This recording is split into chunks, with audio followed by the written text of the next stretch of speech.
ശബരിമല സ്വർണ്ണപ്പാളി കേസിൽ മുൻ Devaswom commissioner N വാസുവിന്റെ remand കാലാവധി ഇന്ന് അവസാനിക്കുകയാണ്. പ്രതിയെ കൊല്ലം വിജിലൻസ് കോടതിയിൽ ഹാജരാക്കും. കട്ടിളപ്പാളി കേസിൽ മൂന്നാം പ്രതിയാണ് വാസു.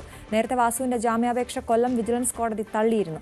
2019 ദേവസ്വം കമ്മീഷണറായിരുന്ന എൻ വാസുവിന്റെ ശുപാർശയിലാണ് കട്ടിളപ്പാളിയിലെ സ്വർണം ചെമ്പെന്ന് രേഖപ്പെടുത്തിയത് എന്നാണ് SIT കണ്ടെത്തൽ. എന്നാൽ താൻ വിരമിച്ച ശേഷമാണ് പാളികൾ ഉണ്ണികൃഷ്ണൻ പോറ്റിക്ക് കൈമാറിയതെന്നും താൻ നിരപരാധിയാണ് എന്നുമാണ് വാസുവിന്റെ വാദം.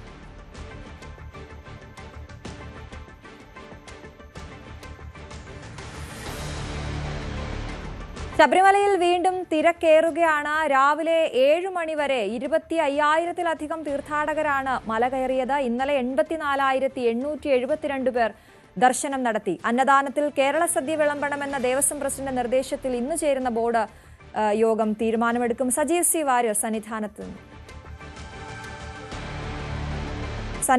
നിന്നും അല്പസമയത്തിനകം ചേരും. എന്തായാലും ഇന്നും വലിയ തിരക്കുണ്ട് ശബരിമലയിൽ എന്നുള്ളതാണ്. 84,000-ത്തിലധികം പേരാണ് ഇന്നലെ ദർശനം നടത്തിയത്. ഇന്നും വലിയ തിരക്ക് അവിടെ സന്നിധാനത്ത് ഉണ്ട്. രാവിലെ 7 മണി വരെയുള്ള കണക്കാണ് ഇപ്പോൾ പുറത്തു വന്നിരിക്കുന്നത്. 25,000-ത്തിലധികം തീർത്ഥാടകർ മല കയറിയിരിക്കുകയാണ്. കഴിഞ്ഞ ദിവസങ്ങളിലൊക്കെ ഈ തിരക്ക് നമ്മൾ കണ്ടതാണ്. മഴയും ഒക്കെ ഉണ്ടായിരുന്ന സാഹചര്യത്തിലും അവിടെ തിരക്കുണ്ടായിരുന്നു.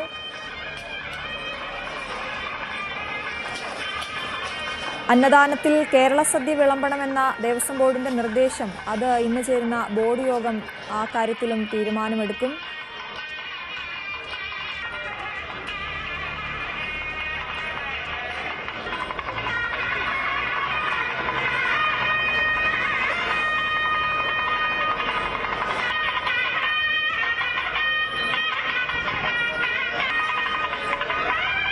സജീവ് സി വാര്യർ ചേരുന്നു. Sajeev, good morning. എന്താണ് സന്നിധാനത്തെ ഇന്നത്തെ അവസ്ഥ?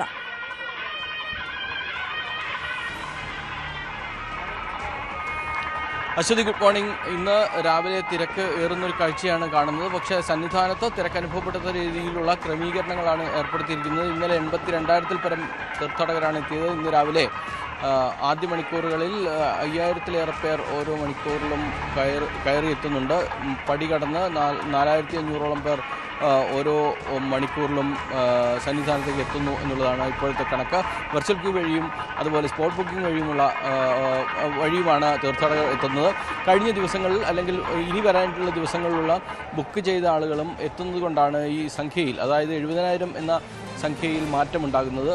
നേരത്തെ ബുക്ക് ചെയ്ത് എത്താൻ പറ്റാത്ത ആളുകളും അതുപോലെ അടുത്ത ദിവസങ്ങളിൽ ഫ്യൂച്ചർ ബുക്കിംഗ് നടത്തിയ ആളുകളും ഈ ദിവസങ്ങളിലേക്ക് വരുന്ന ഒരു സാഹചര്യമുണ്ട്. അവരെ ഒന്നും മടക്കി അയക്കുന്ന സാഹചര്യം പമ്പയിൽ ഇല്ല. പമ്പയിൽ നിലയ്ക്കലും എത്തുന്ന തീർത്ഥാടകർക്ക് സൗകര്യപ്രദമായ രീതിയിൽ ദർശനം നടത്തി മടങ്ങാനുള്ള സാഹചര്യമാണ് ഒരുക്കുന്നത്. സ്പോട്ട് ബുക്കിംഗ് 5,000-ആയി നിജപ്പെടുത്തിയെങ്കിൽ പോലും നേരത്തെ വെർച്വൽ ക്യൂ ബുക്ക് ചെയ്ത ആളുകൾക്ക് എത്താനുള്ള സാഹചര്യമുണ്ട്.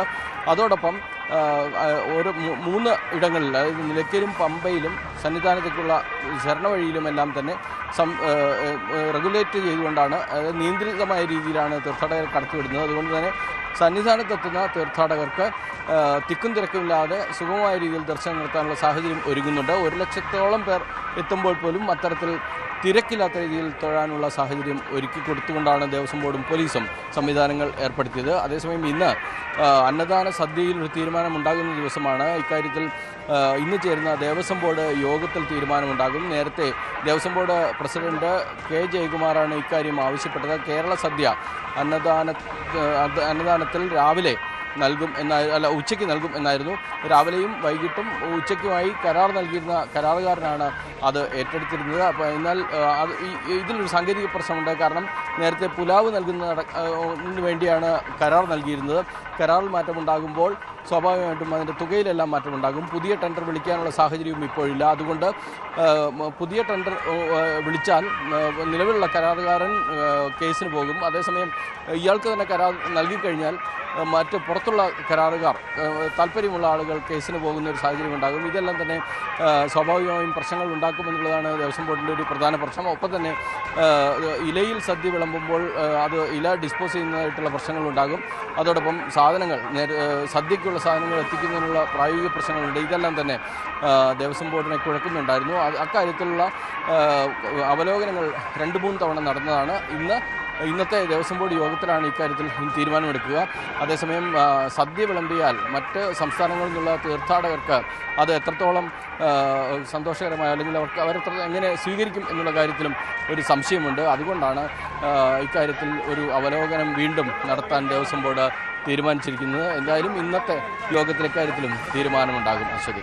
ശരി, സജീവ് സി വാര്യറാണ് സന്നിധാനത്ത് നിന്നും വിവരങ്ങൾ നൽകിയത്.